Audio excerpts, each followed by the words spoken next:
Asian style of retail. So because of that, do we need 22 by 75 shops anymore?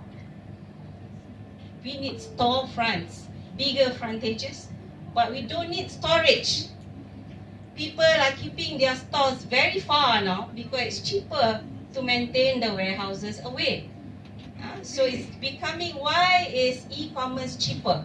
Because storage is elsewhere, only storefront is in the city. And because of that, the cost of e-commerce or goods that you buy through e-commerce is much, much cheaper. Yeah? So all this requires, I think, planning to really rethink. Yeah? Prof, I am not sure on how this is being tackled because the speed, macam tadi kata velocity of the data tu, memang very, very fast. The speed of this disruptive technology is coming on board so fast that actually it's beyond us even thinking on how to provide these solutions. So I did one exercise recently with a group of friends. What if autonomous vehicle comes to Bangsa?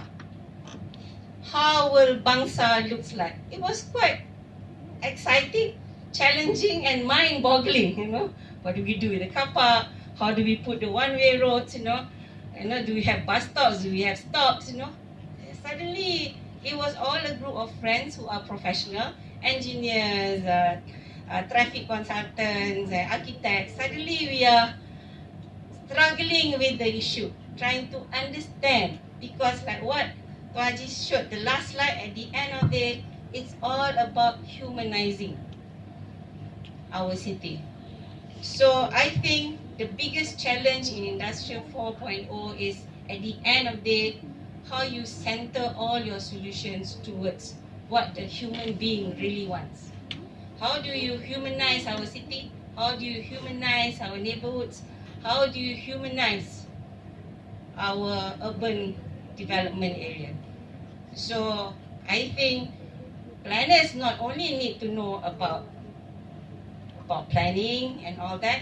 Planner now needs to be more data science oriented, you know, which is, I would fail if I were doing data science.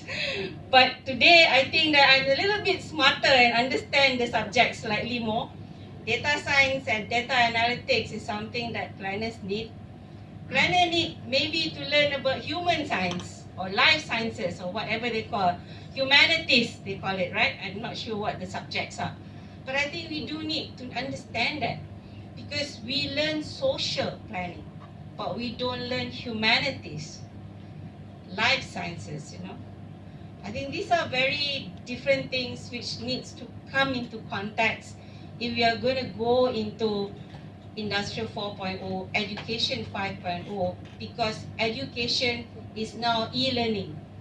That means, how can we future-proof our curriculum? Because now, macam dekat Australia, I was told by a lot of universities that they are very laid-back society. They choose when to study, when to work, you know. Especially with e-learning, it's giving the opportunity to people to actually choose when to learn what they want to learn. Okay, so I think that's again something that maybe universities have to rethink, because learning suddenly is lifelong, forever. You know, we can't stop, you know. I'm starting to go back to learning also myself, you know, going to courses and putting myself into different kind of challenges, because I think it's very important, because the dimensions of planning are no longer spatial, no longer just what we learn, environment, spatial and social. It's deeper than that. And when we go into paramatics, for example, you're doing local plan should now go 3 feet down. You know, we should be able to actually analyze at 3 feet level. But we can't. We can't now, not with the kind of ways we are doing, not the kind of, when we are not sharing our information, and when we do not have data that is on a platform that allows multi people to actually work together with it. So I think when when we're talking about Industrial 4.0, at Urbanice now we are working on a DASA Cities 4.0. We are looking at what that, exactly what I was trying to explain to you, how that actually challenged cities, especially in terms of governance, urban governance, how cities are going to be managed in the future. And I think with technology, it should be more efficient, it should be more resource, and you could actually manage your resources better. So it's a good thing, it's not a bad thing at all. But whether or not we are ready, whether or not the mechanisms that we are exposed to today allows us to understand and use these tools well, whether or not we will be able to actually really go for it. I saw Chinese cities. I was in Nanjing last 6 months ago. They are really fast, They are really fast in terms of embracing technology in city development. I never understand why Barcelona was considered a smart city. And you go to Barcelona, it's an old city, you cannot appreciate anything. And people say it's the smartest city. But the smartness of the city is in how efficient the city is being managed and run. No congestion, how they manage their waste, how the integration, RFIDs are being used to recognize people, So security is not gates anymore. Security seamless. The 7th-tier security maybe.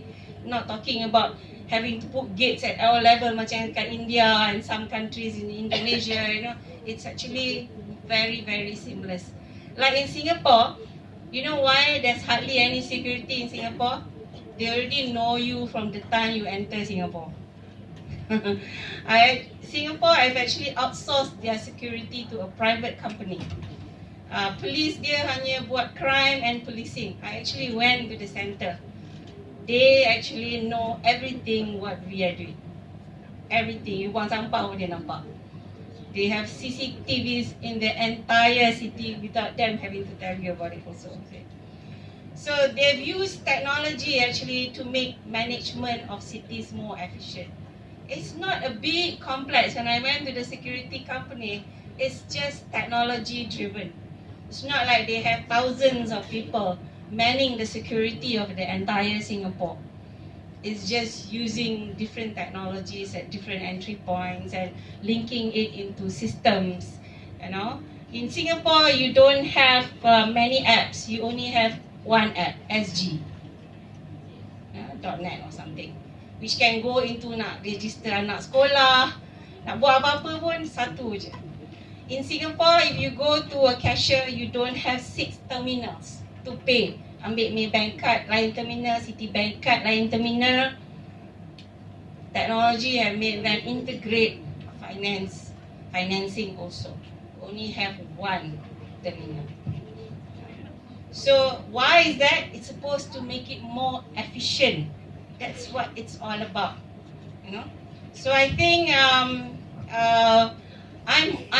all for this actually, Education 5.0, Industrial 4.0, And I think the way forward, especially, I'm so proud that UiTM picked this topic, I think this is a real way forward on how we could rethink how can we prepare the future generations of planners and the current also actually, not only the future, as ourselves.